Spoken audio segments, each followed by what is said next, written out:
কেউ কেউ জন্মই নাকি নেয় সোনার চামচ মুখে নিয়ে। রাহুল গান্ধীর বেলায় এই কথাটি খাটে 100 ভাগ। প্রপিতামহ জওহরলাল নেহেরু ছিলেন ভারতের প্রথম প্রধানমন্ত্রী।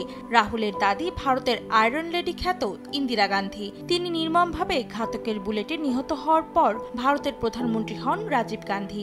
সেই পিতাও হারিয়ে যান ঘাতকের বোমায় ছিন্ন ভিন্ন হয়ে। রাহুল তখন নেহাতি বালক। এরপর মা সোনিয়া গান্ধী হাল ধরেন ভারতের জাতীয় কংগ্রেসের। 2004 সালের পর কংগ্রেস ক্ষমতায় ফিরে এলে সদ্য পড়াশোনা শেষ করা রাহুল রাজনীতিতে আসেন।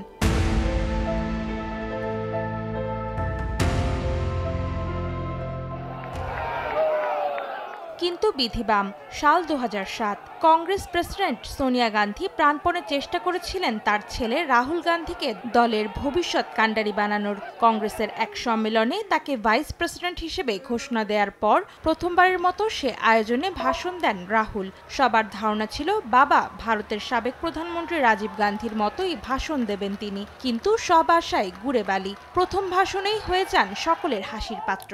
ভাষণে তিনি বলেন, দরিদ্রতা হলো একটি মানসিক অবস্থা। তার এই কথার কারণে বিভিন্নভাবে বিদ্রূপের শিকার হন তিনি, আর বিরোধী দলগুলো পেয়ে যায় কংগ্রেসকে হেয় করার নতুন টার্গেট।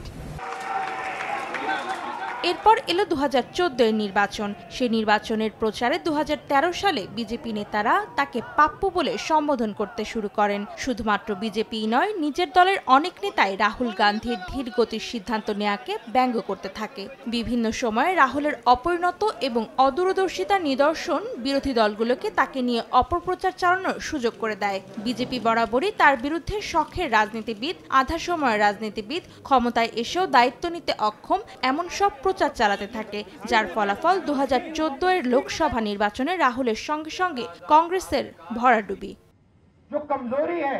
সেই নির্বাচনে মাত্র 44টি আসন পায় কংগ্রেস। 2019 সালের নির্বাচনে এ অবস্থার সামান্য উন্নতি হয়, আসন সংখ্যা বেড়ে দাঁড়ায় 52টি।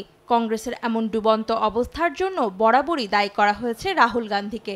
সামনে আনা হয়েছে তার ব্যর্থতা। তাকে ট্রোল করা হয় পাপ্পু, মুন্না, টিউবলাইট সহ নানা নাম দিয়ে, কিন্তু তিনি এ নিয়ে কখনো প্রতিবাদ করেননি। বরং 2018 সালে লোকসভায় দাঁড়িয়ে বিজেপির উদ্দেশ্যে বলেন, তারা তাকে পাপ্পু বলতেই পারে, কিন্তু বিজেপির জন্য তার মনে কোনো ঘৃণা নেই।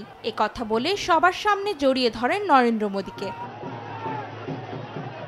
এরপর গঙ্গা যমুনা দিয়ে গড়িয়েছে বহু জল। বিভিন্ন রাজ্যে একের পর এক টানা হারে ব্যর্থতার বৃত্ত থেকে যেন বেরিয়ে হতে পারছিলেন না তিনি। অবশেষে এলো 2024-এর 4 জুন। ভারতের লোকসভা নির্বাচনে কংগ্রেস সহ বিরোধী ইন্ডিয়া জোট আশাতীত ফল লাভ করে। নরেন্দ্র মোদীর নেতৃত্বাধীন বিজেপি সরকারের নিরঙ্কুশ আধিপত্যের অবসান ঘটে।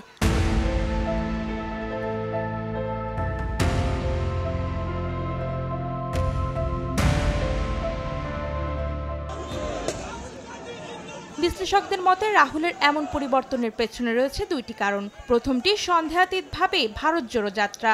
5 মাস ধরে কন্যাকুমারী থেকে শ্রীনগর পর্যন্ত 4000 কিলোমিটার যাত্রা রাহুল গান্ধীর জনপ্রিয়তা বাড়িয়ে তোলে বহুগুণে। তিনি পৌঁছে যান তৃণমূল পর্যায়ের মানুষের কাছে। তাদের সুখ দুঃখ, প্রয়োজন অপ্রয়োজন বুঝে উঠতে লাগলেন। কখনো তাকে দেখা গেল ট্রাক ড্রাইভারদের সঙ্গে বসে গল্প করতে, কখনো বা কৃষকদের সঙ্গে কাঁধে কাঁধ মিলিয়ে চাষের কাজ করতে। কৃষকদের আমন্ত্রণ জানালেন নিজ বাড়িতে, একসঙ্গে বসে খাবারও খেলেন। এর ফলে তৃণমূল পর্যায়ে তার গ্রহণযোগ্যতা বেড়ে যায়, যার ফল এবার হাতে নাতে পেয়েছেন এবারে লোকসভা নির্বাচনে। সরকার গঠন করতে না পারলেও দাপটের সঙ্গে ফিরে এলেন রাজনীতিতে। তারই কল্যাণে 10 বছর পর পার্লামেন্টে ভারত পেল বিরোধী নেতা। দ্বিতীয় কারণটি হলো রাজনীতিতে মনোযোগী হওয়া। ঘন ঘন বিদেশ যাওয়ার যে প্রবণতা তার ছিল, সেটি তিনি কমিয়েছেন। অন্তরা সেন, সময় সংবাদ।